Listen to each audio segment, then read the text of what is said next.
Primeramente, la crisis económica que aconteció en México en 1994 no fue un evento que sucedió de pronto, de la nada. Hablamos más bien que en ese año se suscitó el estallido de una bomba que se había activado años atrás.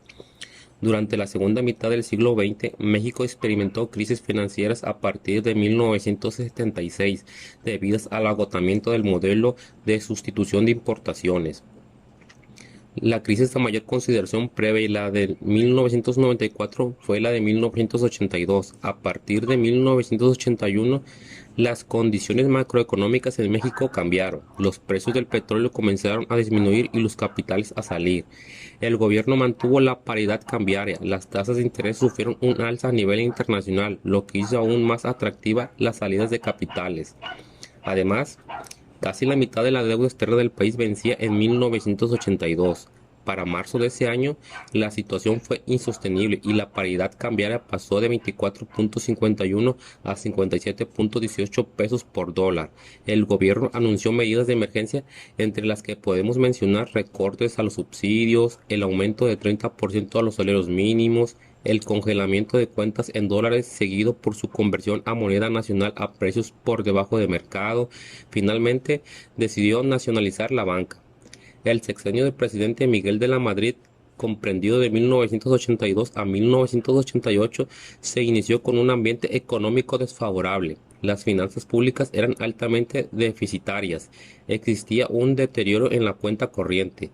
El tipo de cambio estaba subvaluado y se producían constantes renegociaciones de la deuda pública y privada.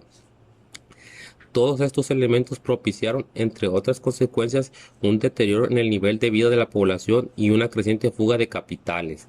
El gobierno trató de restaurar la estabilidad financiera con la reducción del déficit en las finanzas públicas y mediante una devaluación monetaria. Además, se buscó implantar un nivel de austeridad en el régimen fiscal. Con esta política económica se respondía a parte de las condiciones impuestas por el Fondo Monetario Internacional para la concesión de un préstamo por 4.000 millones de dólares. De esta manera comenzaría una política crediticia favorable a los intereses mexicanos. A pesar de todas estas medidas, el país continuó en una recesión económica. Muchos fueron los factores que la explican. Entre los más importantes encontramos los sismos de 1985, la caída en los precios internacionales del petróleo de 1986 y el desplome de la Bolsa Mexicana de Valores de 1987. Entonces, en 1988 fue para México un año que marcó profundamente el destino del país. Tenemos un año electoral y un partido sentado en el poder por hacía más de 60 años hasta aquel entonces. Es en este año en el que llega a la presidencia de la República Carlos Salinas de Gortari en medio de un ambiente de tensión política y descontento por parte de la sociedad. Esto debido a las numerosas irregularidades de las que el partido había sido el actor principal y cómo olvidar la caída del sistema durante el cómputo de votos de dichas elecciones. En diciembre de 1988 tuvo lugar el cambio de gobierno con el que se asumió la presidencia Carlos Salinas de Gortari, que comprende 1988 a 1994. Durante este sexenio se decidió la desregulización administrativa, el control de la inflación, las privatizaciones y la flexibilidad en el tipo de cambio. Uno de los principales objetivos era que con una banda de flotación flexible se redujera sustancialmente el nivel de inflación.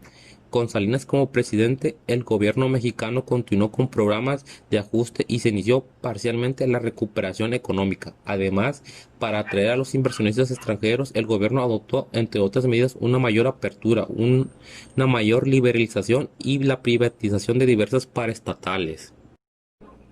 Ahora bien, la negociación del Tratado de Libre Comercio de América del Norte dio luz verde para los inversionistas a nivel mundial. México se había convertido en el paraíso ante los ojos de las demás naciones del mundo. Esto generaba grandes expectativas para nuestro país.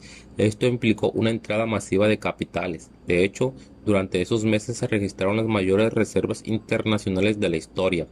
24.537.5 millones de dólares, lo cual fue 5.983.3 millones superior a la cifra del 31 de diciembre de 1992.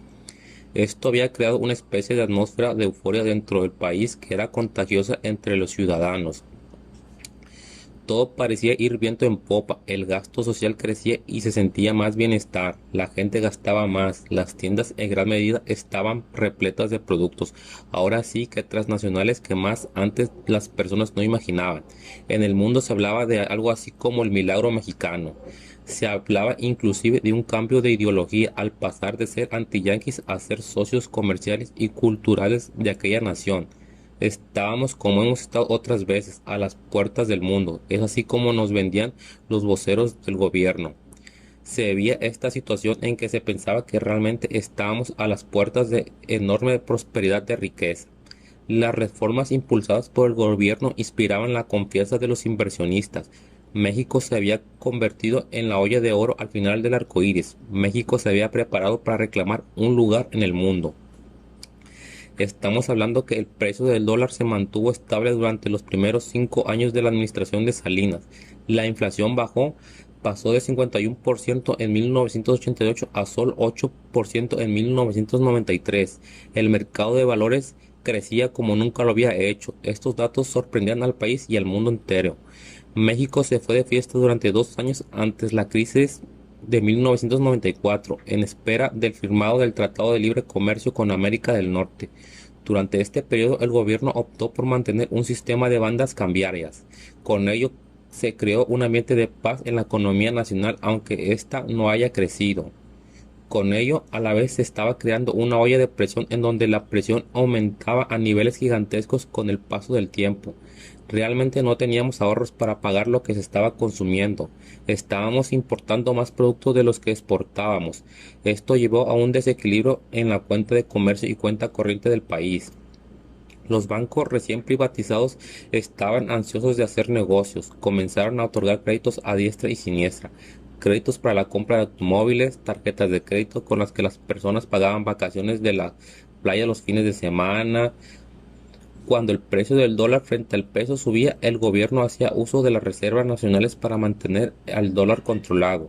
El discurso era que los tiempos de precariedad se habían ido y por eso gastaba la gente, gastaba el gobierno mexicano. Al fin hacía alusión a su forma geográfica y se había convertido realmente en un cuerno de la abundancia. En México la vida era un carnaval. Así sucedió hasta que ya no fue posible, como era de esperarse, la realidad salió a flote y con ella la debilidad de la economía mexicana. La olla de presión al fin había estallado y lo que se avecinaba era una catástrofe en la economía de México y los mexicanos. Enseguida veremos una nota relevante de esa época. Lo que se inició como un sueño lleno de esperanzas terminó en un despertar a la realidad abrupta de problemas no previstos, según nos narra Sergio Sarmiento en esta crónica sobre la economía de 1994, un año que difícilmente se nos va a olvidar a los mexicanos. No habíamos acabado todavía de recuperarnos de la recesión económica de 1993, cuando una brusca devaluación del peso que no habíamos conocido desde 1987 nos presentó una nueva realidad. Habían pasado ya 7 largos años desde la última devaluación. La escasa creación de empleo aumentó los problemas sociales que de por sí siempre han afectado a nuestro país. Lo que la economía no pudo manejar fue la suspensión de flujos de capitales del exterior. Pero los dramáticos acontecimientos políticos de este año, como la rebelión de Chiapas, los secuestros, los asesinatos y la incertidumbre política en general, convencieron a los inversionistas no solo de dejar de invertir en México, sino de sacar del país los capitales que ya tenían comprometidos aquí. Como era de esperarse, la economía mexicana ya no pudo sostenerse. Los créditos otorgados por los bancos a las personas se habían acumulado como deudas no recuperadas, pues tanto el gobierno como los mexicanos gastaban más de lo que permitía su capacidad de pago. Aunado a diversos factores tanto políticos como a las malas decisiones tomadas por el gobierno en el ámbito macroeconómico, habrían dar pie a la catástrofe. El gobierno de Salinas llegaba a su fin y, como era de esperarse y siguiendo el mismo patrón de los sexenios priistas anteriores, en 1994, el último año de su mandato, Salinas continuó con el increíble alto gasto en obras públicas, lo que llevó a un déficit histórico. El gobierno respondió con la creación de los llamados tesobonos, que en 1994 casi alcanzaban los 3.000 millones de dólares. Lo que también era una realidad era que el peso estaba sobrevaluado al menos un 20%. Esta vulnerabilidad se incrementó por varias decisiones políticas macroeconómicas de su administración y por varios eventos de inestabilidad política que se suscitaron en ese año. El 24 de marzo, durante un motín en Tijuana, asesinan a Luis Donaldo Colosio, candidato presidencial del PRI. Unos meses después, José Francisco Ruiz, secretario general del PRI, también fue asesinado. El sexenio de Salinas estaba por terminar y tenía que elegir a su sucesor. El 1 de diciembre de 1994 toma protesta como presidente de la República Ernesto Zedillo. Al nuevo presidente mexicano no le acompañaba el mejor de los escenarios en su debut como mandatario: asesinatos de políticos y riñas que evidenciaban cierta descomposición en el PRI. Zedillo recibe una herencia de su antecesor Salinas de Gortari, que le podría quitar el sueño desde el primer día. El 20 de diciembre de 1994, tras una reunión en Los Pinos iniciada el día anterior, se acordó con los representantes de los sectores productivos aumentar 53 centavos la banda de flotación. El 21 de diciembre, cuando los mercados ya habían cerrado, el gobierno anunció que en el futuro no se controlaría la paridad peso-dólar y por lo tanto se adoptaría un sistema de libre flotación. Estas decisiones representaron desequilibrios y contradicciones en las acciones de la política exterior, contradicciones en el tipo de comunicación y en la forma en la que se enviaron los mensajes a los inversionistas y a la comunidad internacional. Se pensó también en un conjunto de medidas para profundizar en el cambio estructural, en particular en aquellos sectores que querían modernizarse rápidamente para alentar la productividad y la competitividad de la economía. Los funcionarios políticos buscaron estimular el ingreso de la inversión privada en la modernización de la infraestructura. El gobierno mexicano persiguió la integración de un fondo de apoyo financiero con recursos internacionales por un monto que le permitiera la estabilización financiera en corto plazo. El presidente Zedillo mencionó cómo se formaría el fondo. Podría integrarse gracias a la disposición de autoridades financieras de los principales socios comerciales de México, así como organismos financieros internacionales y por la banca privada internacional. El 23 de diciembre de 1994, Jaime Serra viajó a Nueva York para tratar de calmar a los inversionistas y se encontró con un ambiente adverso. Ese mismo día, el secretario del Tesoro apoyó la decisión de Zedillo de dejar flotar libremente el peso. Además, este grupo financiero de Norteamérica puso a su disposición el gobierno mexicano el fondo creado el 26 de abril de 1994. Así México podría disponer de este en emergencias económicas. Ante la falta de respuesta de los inversionistas extranjeros y por la imposibilidad de revertir el error del gobierno mexicano, el gobierno norteamericano entró al rescate. En el mismo diciembre, Zedillo tiene una reunión con varios empresarios mexicanos y extranjeros, donde se anuncia que se toma la medida de devaluar la moneda, lo que causó que muchos extranjeros retiraron sus inversiones, agravando los efectos de la devaluación, y a principios de 1995 la administración de Zedillo decidió establecer el sistema de libre flotación del peso, el cual llegaría a 7 pesos y 20 centavos por dólar. Eso fue en tan solo una semana. Cuando el dólar dejó de ser controlado por el gobierno, el peso perdió la mitad de su valor, hecho que ocasionó que las deudas en dólares no pudieran ser pagadas. Esta decisión de Zedillo de anunciar la devaluación del peso fue considerado como el error de diciembre. Estados Unidos intervino rápidamente comprando pesos del mercado para evitar una mayor depreciación del peso. Sin embargo, esta medida no era suficiente. el presidente estadounidense Clinton solicitó al Congreso enviar un paquete de rescate, pero diversos representantes del Congreso se opusieron. No obstante, encontró una vía legal para enviar el rescate sin la aprobación del Congreso de los Estados Unidos. El rescate consistió en 20,000 millones de pesos por parte de Estados Unidos, 17,000 millones del Fondo Monetario Internacional, 10,000 millones del Bank for International, 1,000 millones del Banco de Canadá, 1,000 millones más provenientes de diversos países latinoamericanos, entre ellos Argentina y Brasil. Para 1996 la economía ya estaba creciendo y en 1997 México pagó por adelantado todos los préstamos de los Estados Unidos y otros países. Todos estos acontecimientos fueron conocidos y nombrados por el pueblo como error de diciembre o efecto tequila. Los efectos que trajo dicha crisis aún no se olvidan por todas las personas que a causa de la nueva moneda perdieron grandes cantidades de dinero. Despidos, cierre de empresas en crecimiento y hasta clausura de importantes empresas, causando el efecto dominó.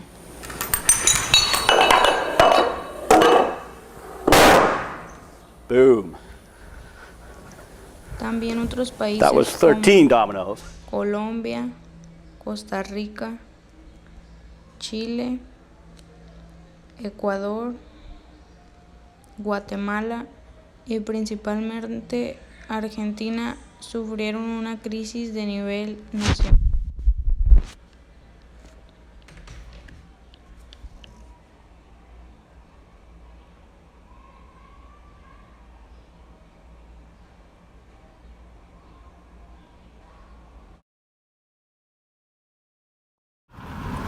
Buenas tardes, don Luis. Buenas tardes. Vamos a hacer una pequeña entrevista, unas preguntitas sobre su experiencia vivida en la crisis del 94. La primera pregunta es, ¿a qué se dedicaba en ese año?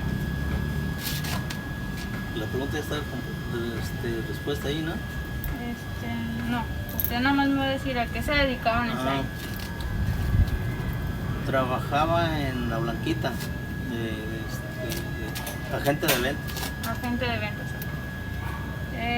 ¿Cómo vivía antes de que todo eso pasara? ¿Cómo era su vida normal? ¿Cómo desempeñaba? Pues como toda persona, tranquila, porque había una manera de vivir más. Buena cosa. ¿Usted recuerda qué fue lo que ocasionó esa gran crisis? Sí, pues fue el cambio de la moneda. El cambio. Sí, el cambio de la moneda. Fue como el principal factor de Sí, de esa crisis que hubo, demanda de trabajo, todo la eso. economía La en general. En general, sí. ¿Y cómo le afectó a usted en lo personal? O sea, ¿cuál fue el cambio que vivió? Pues me afectó más o menos un 70%. 70%. Sí, porque fue mucha la diferencia. Yo después de tener, por ejemplo, 1,5 millones trabajando, me quedaron 15,000 pesos.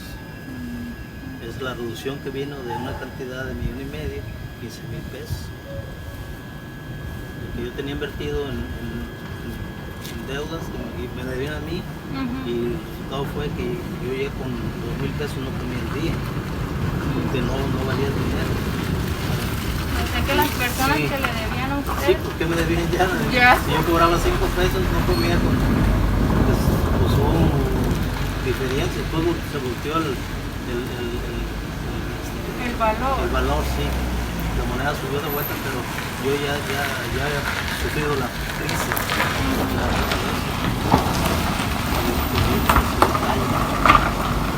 ¿Y cómo llegó así, cómo sobresalió? Porque mucha gente no sabía qué hacer en ese tiempo, pues mucha gente entró en pánico.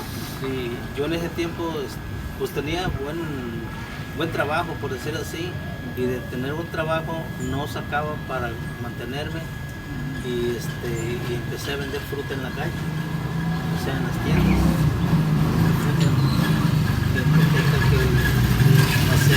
lo que fuera, llevaba ya a hacer la carretera. Y así me pasé un buen rato también. Y poco a poco con el mismo trabajo se fue como recuperando. Sí. Y no tuvo que cambiar, no quedó desempleado. No, porque era un trabajo mío, pues, que yo era patrón y yo era su jefe. Sí, exactamente.